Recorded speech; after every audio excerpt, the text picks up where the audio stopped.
वयम वंदा मय वंदम भीमं वेद नामकम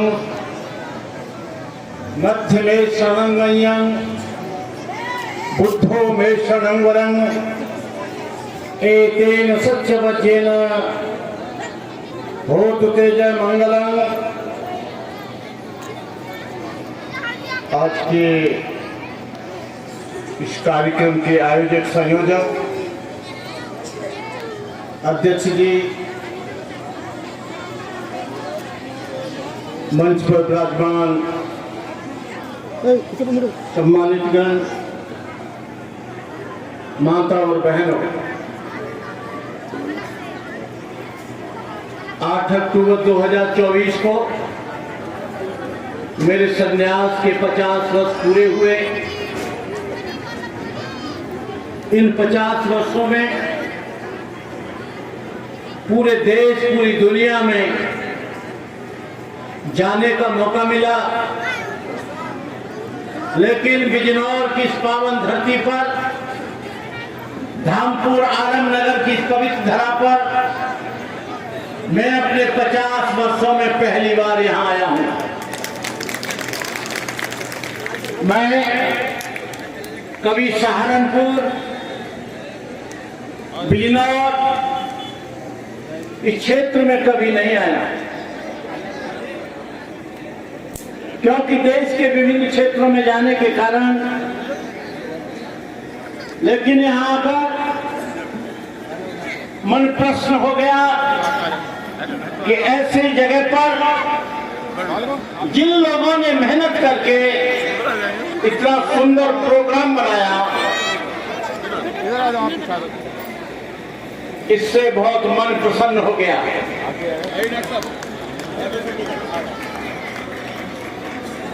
आज हम संविधान दिवस का 75वां वर्ष मना रहे हैं। 26 नवंबर 1949 को भारत देश के लिए मोदी सत्य डॉक्टर बाबा साहब ने समर्पित किया।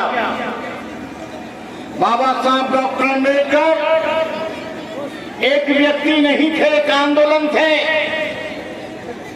बाबा साहब अम्बेडकर ने इस देश का संविधान बनाकर तुम्हारे पीछे का झाड़ू और गले की हारी को छुड़ाने का काम किया। भूले भटके भारत को, भूले भटके भारत को वेद और धर्म का ज्ञान दिया। पंचशील देकर जनता को देश का नवनिर्माण किया। बाबा साहब अम्बेडकर ने संविधान बनाते हुए यह ध्यान रखा था कि देश में मुसलमान, ईसाई, बौद्ध, जैन, सिख अमन चैन के साथ रह सके। लेकिन आज संविधान पर काले बादल छा रहे हैं। संविधान को तोड़ मरोड़ कर पेश किया जा रहा है। तमाम साधु संत कथावाचक इस देश को हिंदू राष्ट्र बनाने की कोशिश कर रहे हैं, जबकि भारतीय संविधान में केवल भारत है, कोई भी राष्ट्र बनाने का उसमें जिक्र नहीं है। जब धीरेन्द्र शास्त्री जी ने कहा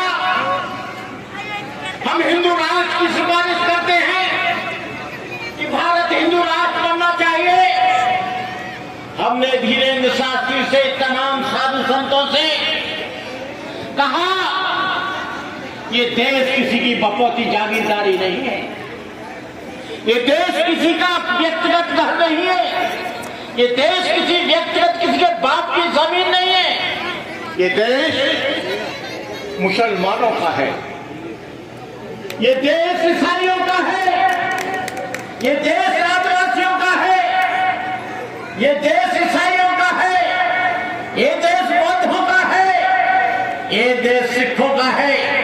ये 3-4 लोग बैठकर इतनी हिमाकत कर रहे हैं। हम लोगों को, इस देश को हिंदू राष्ट्र बनाने वालों को कहना चाहते हैं, हमारा निवेदन है कि देश को तोड़ने की कोशिश मत करो, इस देश को बांटने की कोशिश मत करो, देश को देश रहने दीजिए। इस मुल्क में आज बाबा साहब डॉक्टर अम्बेडकर ने जिस संविधान को बनाया, उस संविधान को बाबा साहब डॉक्टर अम्बेडकर ने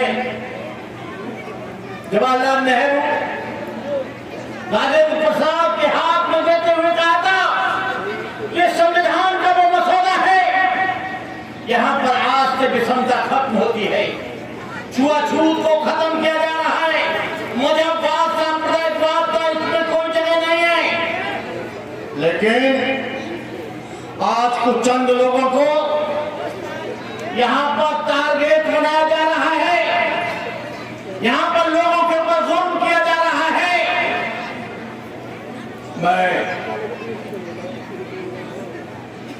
मुझे याद आता है कि जब चंद्रशेखर जेल में थे, सहारनपुर की जेल में, यहाँ के सारे लोग यूट्यूब पर पूरी दुनिया के लोग जानते हैं कि भक्ति करुणाकर ने उनको छुड़ाने के लिए रात दिन एक कर दिया था। रात दिन एक नहीं, जंतर मंतर और पार्लियामेंट की सड़कों से पार किया था। चंद्रशेखर से हमने कहा, तुम हमारे भाई हो, हम तुम्हारा साथ देते हैं, लेकिन हमें तुम्हारी पार्टी से कोई लेना देना नहीं है, क्योंकि हम राजनीतिक नहीं हैं, हम सामाजिक और धार्मिक हैं। भीम आर्मी एक सामाजिक संगठन है, मैं तुम्हारे साथ हूं। जो भी लोग सामाजिक संगठन चलाएंगे, मैं बीएसपी की बात नहीं करना चाहता, मैं सपा की बात नहीं करना चाहता, मैं आसपा की बात नहीं करना चाहता, लेकिन मैं इस बात की जरूर कहूंगा कि जहां पर भी जुल्म होगा, अत्याचार होगा, अन्याय होगा, छुआछूत होगी, बहन बेटियों में इज्जतें लुटेंगी, वहां पर बंदे करुणाकर पूरे दम और खम के साथ उसका विरोधी नहीं और कत्लियों को भी मारने का प्रयास करेगा। हमसे लोग कहते हैं कि बंदे जी आपका 3 हथियार हैं, बौद्ध धर्म अहिंसा का पुजारी है। हाँ, हम मानते हैं कि बौद्ध धर्म किसी की हत्या करने की इजाजत नहीं देता, लेकिन मैं कहता हूं हम अपनी सुरक्षा में, हम अपनी रक्षा में हम हत्या तो नहीं करेंगे, लेकिन हत्या करने वाले को जिंदा जाने की इजाजत कतई नहीं देंगे। हम अपनी अस्मत और आबरू के लिए, हम अपनी इज्जत के लिए, अपने घरों को बचाने के लिए हम संविधान के कोई विपरीत काम नहीं करेंगे, कानून को अपने हाथ में नहीं लेंगे, लेकिन जो कानून को तोड़ेगा हम उसके हाथ तोड़ देंगे। बाबा साहब डॉक्टर अम्बेडकर जब राजेंद्र प्रसाद और जवाहरलाल नेहरू के हाथ में संविधान दे रहे थे, पार्लियामेंट से निकलकर बाबा साहब आ रहे थे, बाबा साहब बहुत खुश थे। बाबा साहब से आचार्य कृपलानी ने पूछा कि डॉक्टर अम्बेडकर आप क्यों खुश हैं, आप तुम्हारे चेहरे पर लालिमा आ गई है। डॉक्टर अम्बेडकर ने कहा, जिन लोगों के पीछे झाड़ी था, जिनके आगे हारी थी, जो लोग सदियों से गुलाम थे, जिनके बच्चे कॉलेजों में नहीं पढ़ सकते थे, जिनके बच्चे स्वतंत्र नहीं रह सकते थे, अच्छे कपड़े नहीं पहन सकते थे, आज मुझे खुशी है कि रिक्शा चलाने वाले का बेटा आईएएस बनेगा, मीट बेचने वाले का बेटा आईपीएस बनेगा, झाड़ू लगाने वाले व्यक्ति का बेटा डॉक्टर बनेगा, इंजीनियर बनेगा। और बाबा साहब डॉक्टर अम्बेडकर ने आपको शिक्षा का अधिकार देकर आज इस बात की गवाह है ये मीटिंग कि आपको जो पढ़ने लिखने का अधिकार दिया और ये सलीकेदार जो कार्यक्रम किया, ये बोधिसत्व डॉक्टर बाबा साहब अम्बेडकर की देन है, इसका कोई और दूसरे की देन नहीं है। बाबा साहब ने होते तो इतने सुंदर कपड़े पहनकर हमारी बहनें बैठी हैं, सुंदर सुंदर लोग यहाँ पर हैं। आपने भी सुना होगा 185 टन एक पंडित जी के घर में गाय का मीट निकला, और यदि कोई मुसलमान बकरे का मीट बनाता है तो उसको भी गाय का मीट बताकर उसे पीट पीट कर मार दिया जाता है। ये इन लोगों को मालूम नहीं है कि देश को बनाने में मुसलमानों का सबसे ज्यादा योगदान रहा है, अछूतों का, आदिवासियों का देश को बनाने के लिए सबसे बड़ा योगदान रहा है। सबसे ज्यादा शहीद हुए स्वतंत्रता के आंदोलन में तो इंडिया गेट पर पढ़कर देख लेना, 5000 से ज्यादा मुसलमान शहीद हो गए, फांसी के तख्ते पर लटक गए। आदिवासियों ने अपने तीरकमान से तीर चलाकर देश की स्वतंत्रता को बचाया। उदाबाई ने और तमाम लोगों ने अपने जीवन का बलिदान दिया। भगत सिंह जैसे लोगों ने, आपको बताएं, भगत सिंह का जो वकील था और भगत सिंह की जो गवाही देने वाला था वो कौन था? वो आरएसएस का आदमी था। ये आरएसएस के लोग दिन रोज चिल्ला रहे हैं। अभी योगी जी ने कहा बटोगे तो कटोगे। ये कह दिखाकर वोट लेना चाहते हैं। अरे योगी जी, हम आपको पूछना चाहते हैं, इन 5000 वर्षों से किसने बांटा?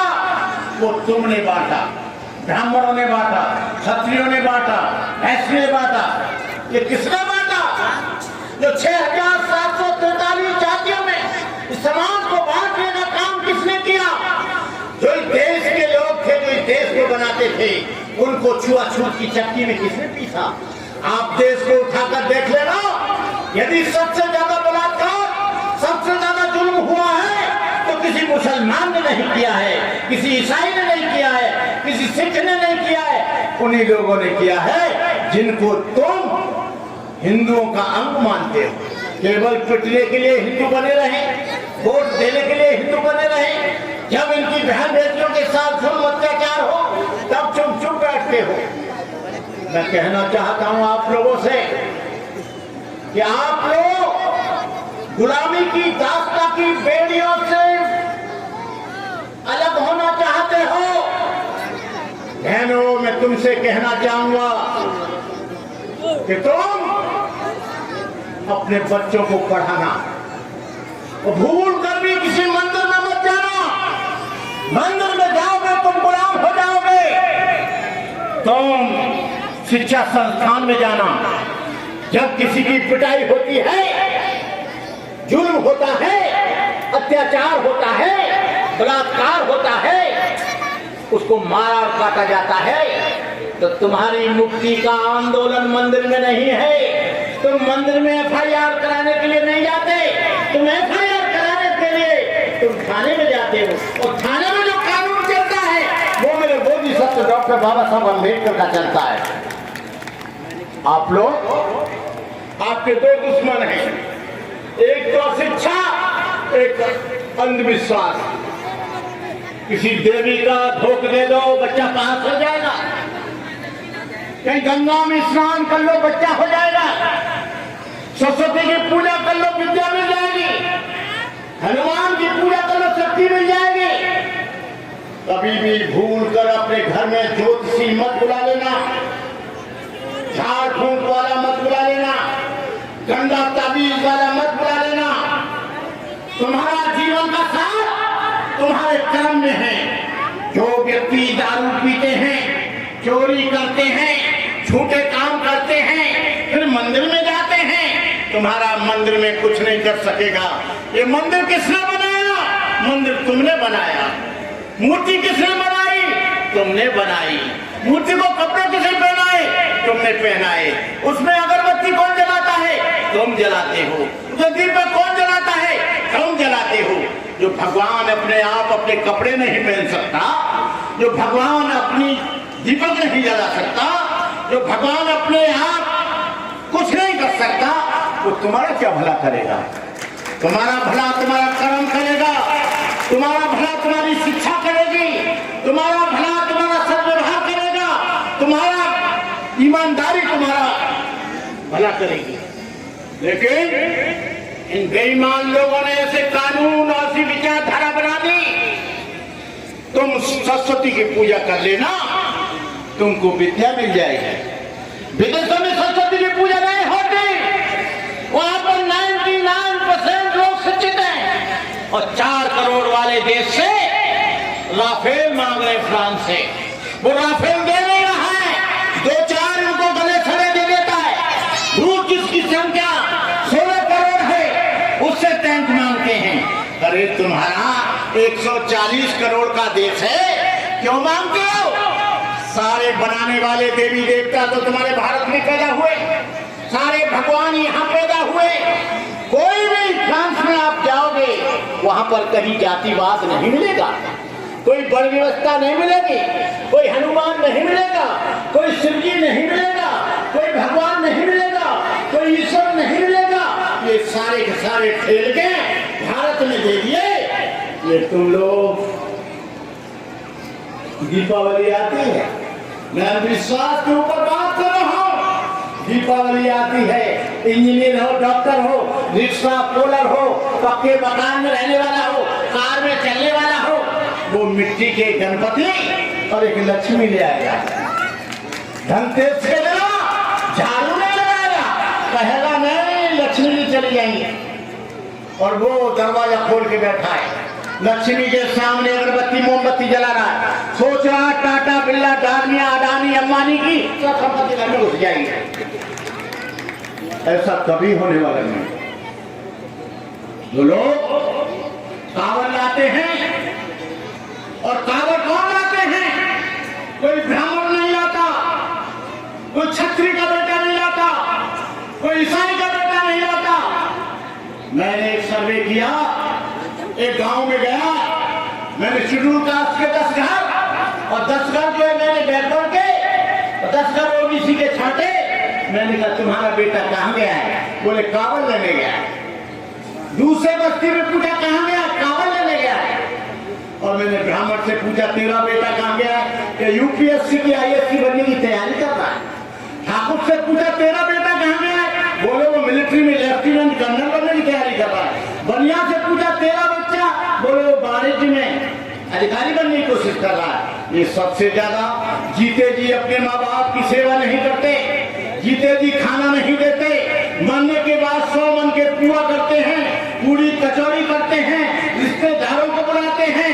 मैं आपसे कहना चाहूंगा, जीते जी अपने माँ बाप की सेवा करना, अच्छा कपड़ा देना, अच्छी दवाई देना, अच्छा भोजन देना, अच्छा उसको सेवा करना। मरने के बाद कोई एक पैसा का किसी आदमी को, रिश्तेदार को, किसी अन्य व्यक्ति को मत खिलाना। मेरे यहाँ ढेर सारे लोग हैं, मेरे भैया बैठ जाओ, आप लोग बैठ जाइए, मैं बंद कर दूं। भैया बंद कर दूं, क्या करूं? बाद में कर लेना, मेरा डिस्टर्ब हो रहा है, मेरा कंसल्टेशन खराब हो गया। तो कहने का मतलब ये है कि आप लोग अपने बच्चों को पढ़ाना, उससे तुम्हारी गरीबी दूर होगी। मंदिर में जाने से गरीबी दूर नहीं होगी। ईमानदारी से रहोगे, शराब नहीं पियोगे तो तुम्हारी गरीबी दूर होगी। तुम लोग अपने आप को, मैं एक बार अम्बेडकर भवन दिल्ली पे सो रहा था, एक आदमी आया भागा भागा, भट्टे जी गणपति जी दूध पी रहे। मैंने कहा कितना पी गए? 1 किलोमीटर लंबी लाइन लगी है। मैंने कहा अभी और कितना पिएंगे? कि 15-20 कुंटल तो पी गए। हमने कहा बेवकूफ, तू केमिस्ट्री का छात्र है, एमएससी केमिस्ट्री से कर रहा है। हमने कहा जो खाएगा वो लेटिन जाएगा, जो पानी पिएगा वो पेशाब करेगा। तो कहीं 1 किलो 100 ग्राम पेशाब भी करते हुए कोई होता नहीं। तो जो सफेद सिस्टम था, जो संगमरमर के थे, उनको दिखाया वो दिखता नहीं है। संगमरमर को आप पिला के देखना पानी आपको तो नीचे बह जाएगा। ये अंधविश्वास के कारण ये पूरा देश कंगाल हो गया। इन्होंने, हमने कहा योगी जी आप कह रहे हो कटो बटोगे तो कटोगे। हमको मुसलमान नहीं मारेगा, ईसाई नहीं मारेगा, सिख नहीं मारेगा। मारेंगे तो ये तुम्हारे पिट्ठू आरएसएस के लोग और जो तुमने गुंडे पाल रखे हैं, जो अपने आप को कट्टर हिंदू कहते हैं, वो लोग मारेंगे। जितेंद्र मेरे वहां राजस्थान पालिका मूछे उछल रखी, मूछ रखने पर उसका सर दरबार से कर्म कर दिया। इंद्रपाल बेमार को पानी पीने के लिए गया, घड़ा को छुआ तो उसे मार दिया। मनीषा वाल्मीकि के साथ 4 लोगों ने बलात्कार किया। इन तीनों घटनाओं में एक भी मुसलमान नहीं था, एक भी सिख नहीं था। सारे के सारे वो लोग थे जो हिंदू धर्म की दुहाई देते हैं। क्या तुम्हारा हिंदू धर्म इतना कमजोर है कि तुम मासूम बच्चों पर कत्ल करके, निर्दोष और बेगुनाहों पर कत्ल करके, निर्दोष और बेगुनाहों की बहन बेटियों के साथ अत्याचार करके तुम बलवती बनना चाहते हो? हमें माल में तुम्हारी बहादुरी का पता है। ये देश 750 वर्ष मुसलमानों से गुलाम रहा। महमूद गजनवी गजार ईस्वी के पूर्व आया, तुम्हारे सारे मंदिरों को लूट कर ले गया। बाबर अस्करी हिंदान आए, तुम्हारे देश को कंगाल बना गए। लेकिन यहाँ का मुसलमान विदेश का मुसलमान नहीं है। यहाँ का मुसलमान तुम्हारा भाई है और वो मुसलमान है जो तुम्हारे लोगों में से बने हैं। आज भी ढेर सारे मुसलमान वो गुजरों के सरनेम लिखते हैं, जाटों के सरनेम लिखते हैं, क्योंकि वो मुसलमान हैं जो तुम्हारे जुल्म से, तुम्हारे अत्याचार से परेशान हो गए थे। तुम हमसे कहते हो हम अरुणाचल गए, असम गए, मिजोरम गए, मेघालय गए, त्रिपुरा गए, अरुणाचल गए, वहां का धर्म परिवर्तन ईसाई लोग बड़ी तेजी से कर रहे हैं। तुम वहां नहीं रोकोगे, यहाँ रोकोगे। तुम वहां नहीं कहोगे, यहाँ कहोगे। मैं लास्ट में बहनों आपसे हाथ जोड़कर निवेदन करता हूं, करवा चौथ का व्रत मत करना, किसी देवी देवता की पूजा मत करना। तुम्हारे देवी देवता तुम्हारे बच्चे, तुम्हारा पति, तुम्हारा घर है। तुम कोई भी किसी धार्मिक स्थल पर मत जाना। अपने बच्चे को कभी मंदिर पे मत ले जाना। अपने बच्चे को कभी ज्योतिषी को हाथ मत दिखाना। अपने बच्चे का नामकरण और शादी किसी ब्राह्मण से मत सुझाना। बच्चे को जन्म तुमने दिया है, ब्राह्मण को नाम पूछ रहे हो। लड़की की शादी तुम्हें करनी है, ब्राह्मण को पूछ रहे हो। वो एक दिन में 100 शादी बता देगा। 100 शादियां बताकर आपको टेंट महंगा मिलेगा, आपको बाजे महंगे मिलेंगे, सामान महंगा मिलेगा, हर चीज महंगी मिलेगी। तुम उस दिन शादी करो जिस दिन कोई साया न हो, न ज्यादा गर्मी हो, न ज्यादा बरसात हो, न ज्यादा ठंडी हो।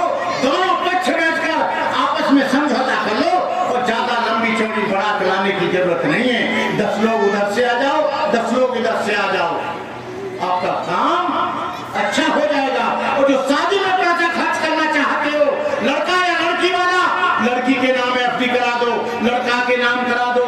होने वाले बच्चों के वो पैसा काम आएगा। जो पैसा है उससे अपना सुख दुख वो दूर करेंगे।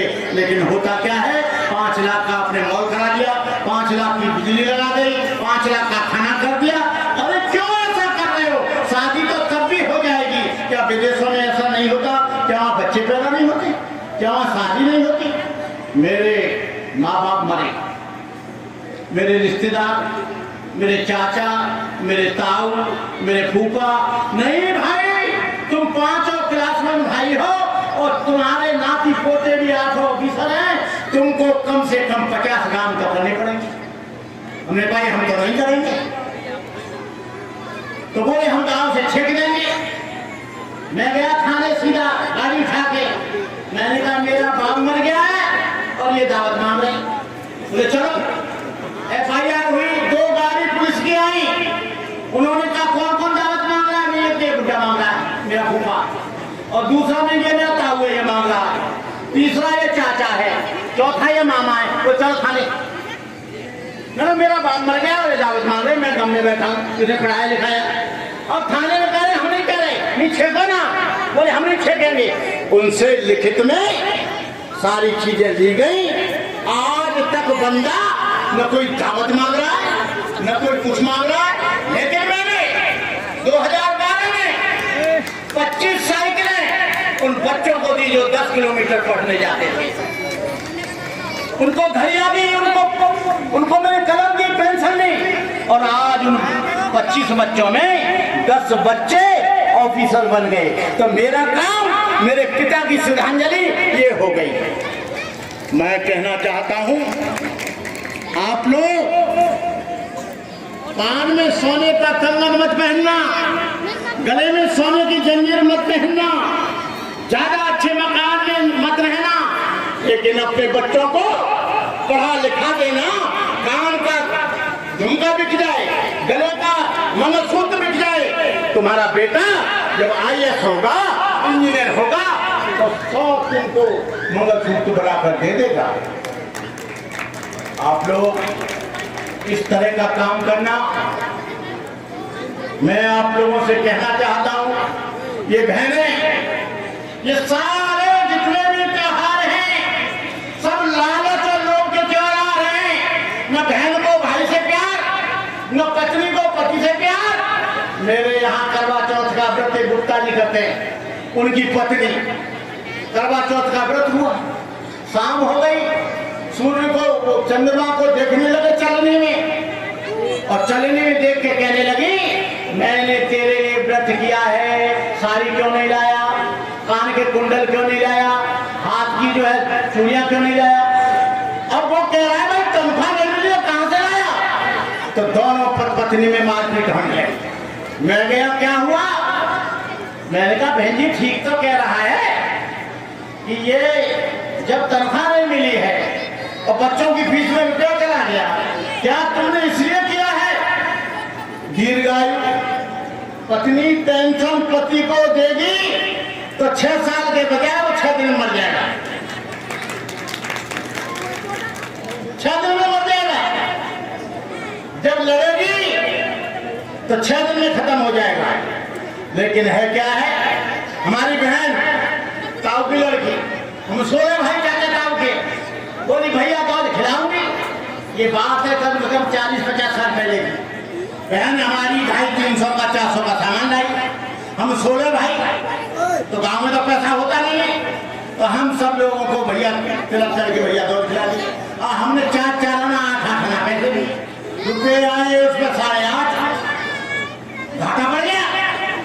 उसका लाल से मुझ गई, अरे तू भाई को खिलाने आई थी, दूसरी साल नहीं आई। ये रक्षाबंधन, ये फलाना बंधन, क्या भाई बहन की रक्षा नहीं करेगा? क्या दूसरे देशों में भैया दूध नहीं खिलाई जाती, वहां पर कोई रक्षाबंधन नहीं होता? क्या कोई भाई अपनी बहन को कष्ट देगा? क्या उसकी इज्जत लूटते हुए देखेगा? ये यहाँ पर सारे के सारे जाल जंजाल इन पंडितों ने और ब्राह्मणों ने बना दिए हैं। आपको बताएं, इस अंधविश्वास से बचो, अपने जीवन को अच्छा बनाओ। बोलना तो मुझे बहुत था, लेकिन मेरा स्वास्थ्य खराब होने के कारण मैं ज्यादा नहीं बोल पाता हूँ। 78 वर्ष मेरी एज हो गई और काम करते करते, मेरा एक कॉलेज है CBSE बोर्ड का, 1400 बच्चे हैं, 150 बच्चे हर बरस, गरीब बच्चे और बिना जाति के। वहाँ मुसलमान भी मिलेगा, ठाकुर भी मिलेगा, ब्राह्मण भी मिलेगा। क्यों? गरीब आदमी की कोई जाति नहीं होती, गरीब आदमी का कोई वो कुछ नहीं होता। इस दुनिया में 4 जातियां हैं, एक अच्छा आदमी, एक बुरा आदमी, एक दुखी आदमी, एक सुखी आदमी। आप जितना अच्छी तरह से लोगों को सुख दे सको, सम्मान दे सको, इज्जत दे सको, उनको आप काम करता रहना। इन्हीं शब्दों के साथ मैं अपनी बात समाप्त करते हुए जय भीम, नमो बुद्धाय, जय भारत और भगवान बुद्ध की अनुकंपा से मैं एक चीज और कहूँगा,